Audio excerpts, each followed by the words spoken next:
Bom dia, seu Madruga. O que tem de bom? Bom dia pra quem? Fique por dentro das notícias do dia da pior forma possível. Apresentação: André Arruda.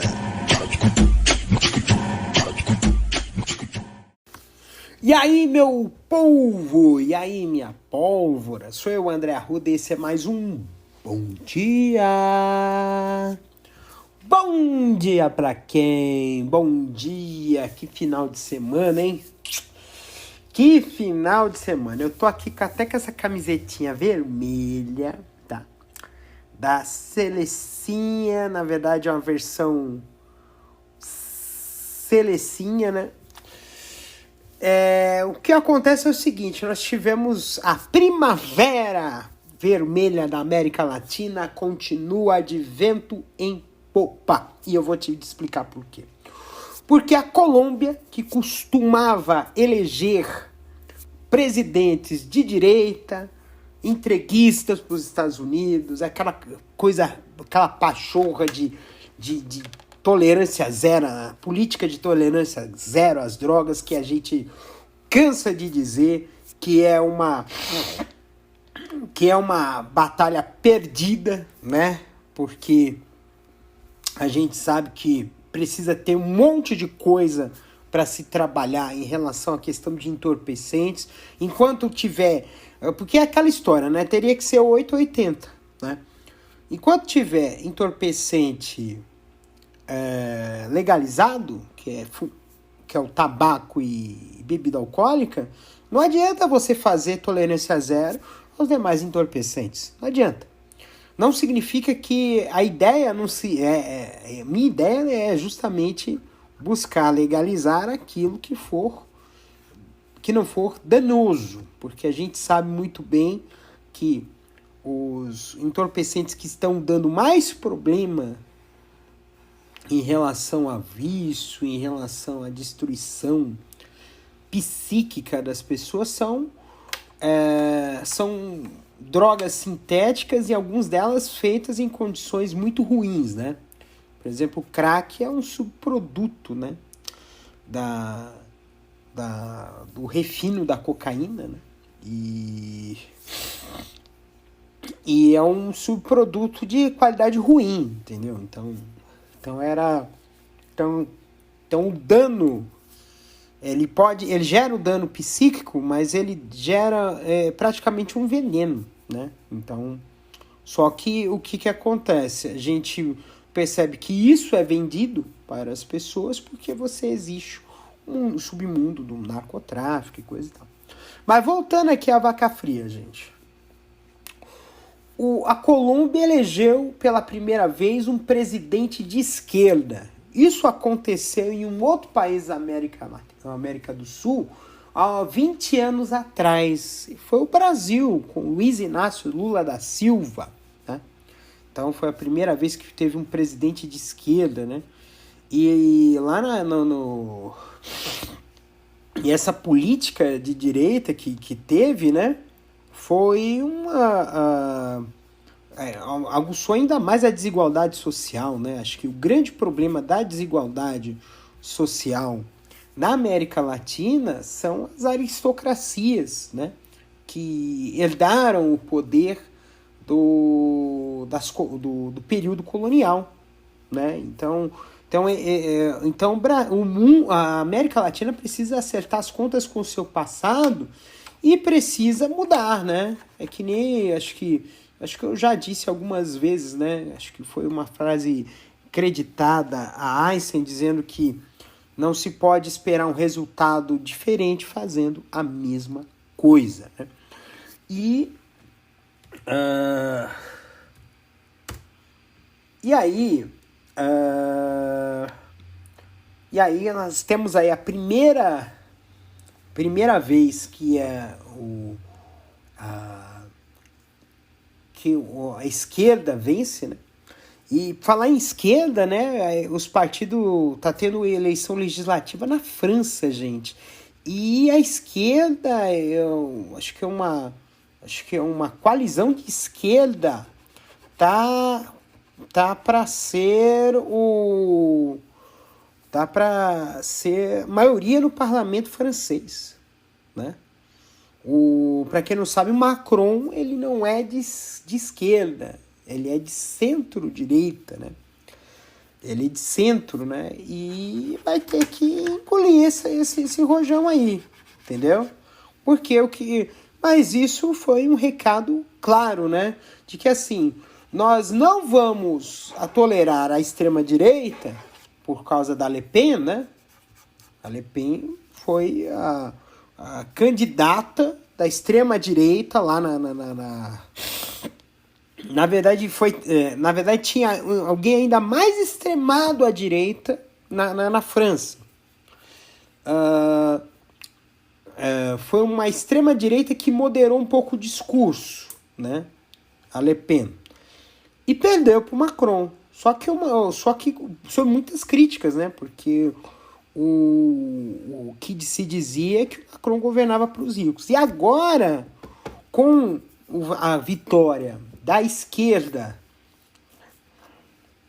com a vitória na esquerda no parlamento francês, você vai ter aí uma postura muito crítica ao governo francês. O governo francês, né, vai ter aí vai receber aí um parlamento crítico, né? E Francia Márquez é a primeira vice-presidente negra da Colômbia, e isso não só é uma vitória da esquerda, mas é também uma vitória das mulheres e do movimento negro. Isso é fantástico, isso tem que comemorar, tem que aplaudir mesmo, porque realmente é uma grande vitória. E por falar em coisas e coisas, depois de 2 anos eu fui lá, né? Eu fui lá na parada do orgulho LGBT, que ia mais de São Paulo, e foram 4 milhões de pessoas. É muita gente, é gente pra caramba, né? E então aqui vai ter um grande recado, né? Que foi o tom político, né? Que foi o mote da campanha foi vote, né? Vote LGBT. E isso é muito importante, a importância do voto. Eu acredito que, assim, a gente precisa, nós, da comunidade LGBTQIA+, precisamos aprender a votar em representantes que pelo menos nos defendam, né? Eu lembro que havia um deputado casado, com filhos e tudo mais, né? Que é hétero, mas que ele fez o modo da campanha muito em defesa da população LGBTQIA+, que é o deputado Paulo Teixeira, de São Paulo, PT, né? Eu lembro, isso foi, não sei se foi em 2002, 2006, 2010, mas ele fez uma ampla defesa, né, da causa, né, para o Congresso Nacional. Depois disso teve um deputado abertamente gay eleito, né, que foi o Jean Willis, né? Foi um dos primeiros, eu não sei se foi o primeiro, mas foi um dos primeiros. Mas foi um pouco tempo, né? Em 2018... Em 2018 nós tivemos eleita a primeira mulher trans na Assembleia Legislativa de São Paulo, a Érica Malunguin, né? E em 2020 nós tivemos, há 2 anos atrás, nós tivemos a primeira vereadora de São Paulo, da cidade de São Paulo, trans, que é a Érica Hilton. Então, assim, é uma progressão, mas ainda há muito caminho pela frente dentro dessa seara, né? e futuramente eu também farei um anúncio. E isso vai ser muito importante para todos nós. Acho que eu vou fazer um anúncio, mas quem acompanhou no meu Instagram já sabe do que se trata, né? Então essa é algo muito importante, né?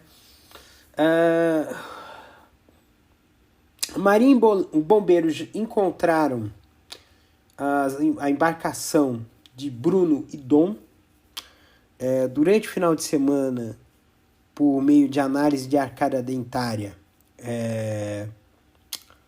foram identificados os corpos que foram indicados pelos assassinos, né, de Bruno e Dom. Os laudos preliminares disseram que eles foram mortos por tiros de espingarda, gente. Foram mortos por tiros de espingarda, né?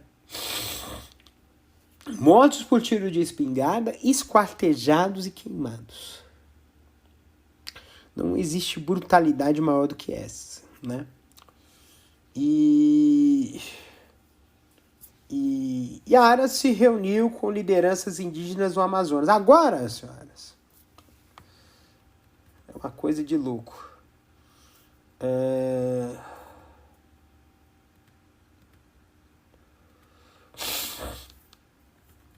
Teve um frio pra cacete,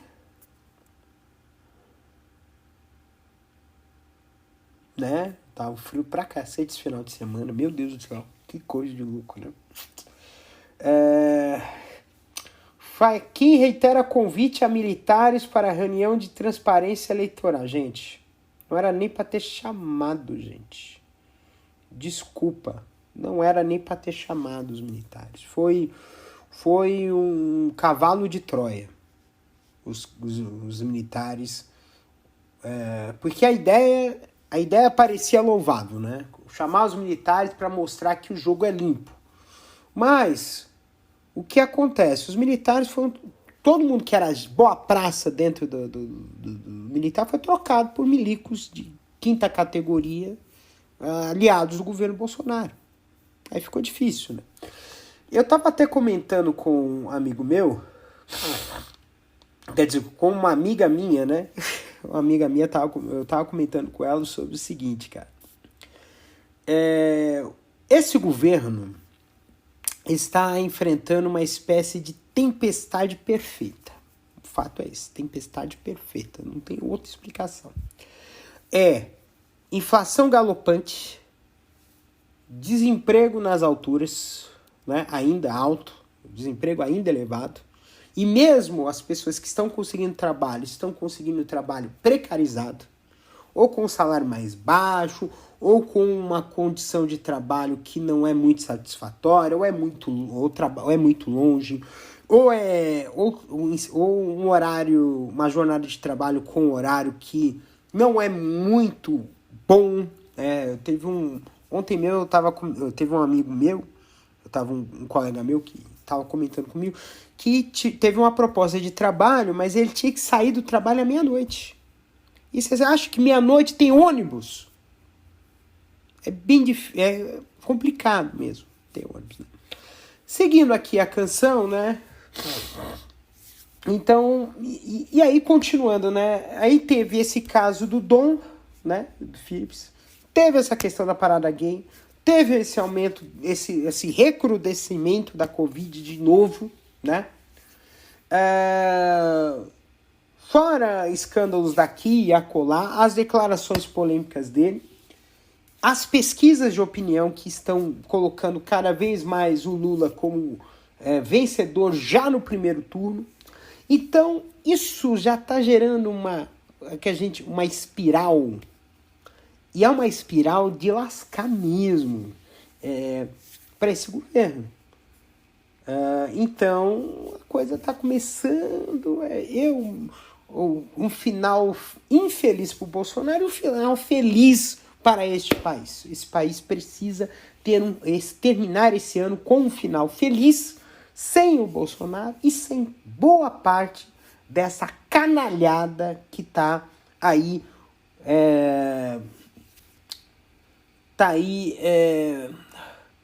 parasitando este país, né? Está parasitando este país, né?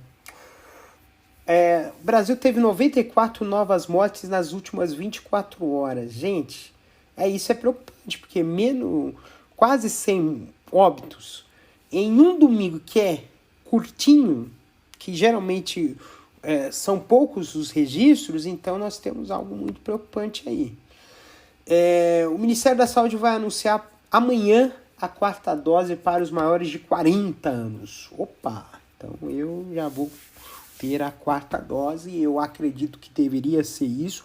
Só que assim, qual o problema que a gente está tendo aqui? É a adesão. Entre as crianças dos 5 aos 12 anos, nem metade das crianças tomaram a primeira dose. E a dose de reforço, a 3ª dose, nem metade da população adulta tomou. Tá? E a gente sabe que essa questão da dose da Covid, ela tá numa condição aí, né? Ela tem um período de duração. Depois de um tempo, ela perde essa eficácia, né? Teve até um estudo dizendo que, assim, quem pegou as primeiras cepas da Covid, mesmo com a vacinação, tá pegando Covid de novo por causa parece que está comprovando de que o fato de ter pegado Covid prejudicou a questão da imunidade. Ou seja, aquela história da imunidade de rebanho que o Bolsonaro estava falando em 2020 acabou de cair por terra. Acabou de cair por terra essa tese, né? Porque, no fim das contas, quem pegou as primeiras, a alfa ou a primeira versão de Wuhan,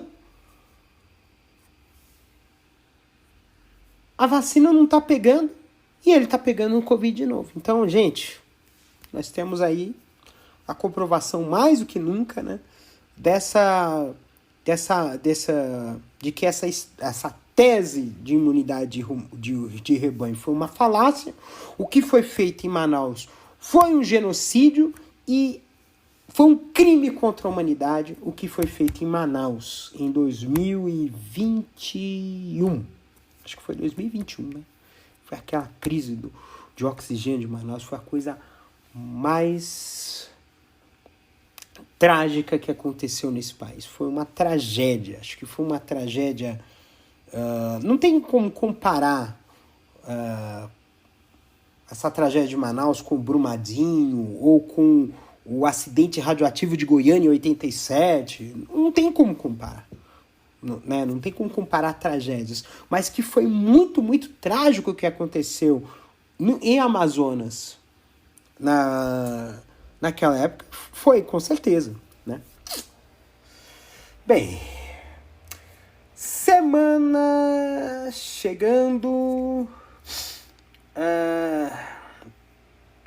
Está chegando o começo da semana, né? E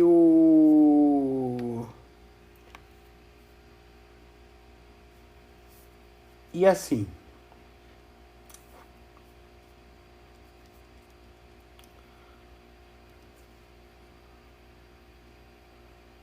uma das coisas que a gente precisa bastante cultivar é a esperança. Eu estava comentando com um amigo meu sobre uma coisa que parece que é fato corrente, gente. As pessoas estão cada vez mais tendo ou medo do futuro ou enxergar o futuro de uma forma mais negativa, mais pessimista. E só que a gente tem que entender que, sim, existem variáveis que estão no nosso controle e existem variáveis que não estão. Mas o fato aqui é que as variáveis que estão no nosso controle, por uma questão de relação de causa e efeito, elas podem ajudar a construir um futuro melhor. Então, o futuro, boa parte do nosso futuro, se dá pelas coisas que a gente faz, pelas variáveis que estão no nosso controle. E a gente precisa ter uma visão mais positivista da vida. A gente muitas vezes, inclusive até teve uns amigos meus que elogiaram esses vídeos que eu passo, né, de uma visão mais positivista da vida, né? Porque realmente é uma coisa muito complicada que nós estamos vivendo uma crise em que a gente se vê muito perdido, né? E para combater essa situação, a gente precisa alimentar um pouco a nossa esperança. Esperança de esperançar. Não é esperança de esperar, né? E faz muito sentido essa questão da esperança de esperançar.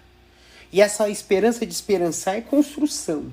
A gente vai fazendo coisas para a gente colher lá na frente. Eu vou estudar agora porque daqui a alguns meses eu vou estar formado e vou fazer algo muito bom para as pessoas. Eu vou fazer... Eu tenho a esperança de que a situação vai ser melhor para todos nós e então a gente vai... Eu tenho a esperança que eu vou fazer uma coisa diferente aqui e que vai mudar a minha visão de mundo, que vai melhorar a minha percepção de futuro. A gente precisa alimentar as nossas esperanças de mundos melhores. E alimentar esperanças do mundo melhores é entender que para tudo se tem um jeito. Só não tem jeito para a morte, mas para tudo se tem um jeito. E se não deu certo agora, pode insistir que um dia vai dar. E é assim que a gente tem que construir.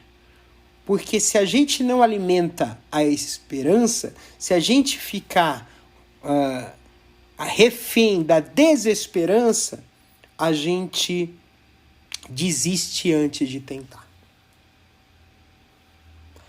Então, gente, sem mais delongas, que você tenha uma segunda-feira fabulosa, com muita alegria, com muita paz, com muito amor no seu coração. Se cuide, tá? E até amanhã, terça-feira, dia 21 de junho de 2022. Um beijo.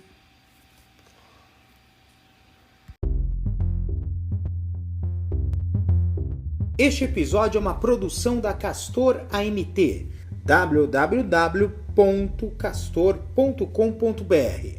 Você pode encontrar este episódio e muitos outros do podcast Castor e seus escapes no endereço anchor.fm/castor ou nas principais plataformas de podcasting: Spotify, Apple Podcasts, Google Podcasts, Overcast, Castbox, Pocket Casts, Radio Public, Stitcher, Deezer, TuneIn, Resso, Amazon Music e Audible. Siga o podcast nas mídias sociais. Os endereços estão na descrição deste episódio.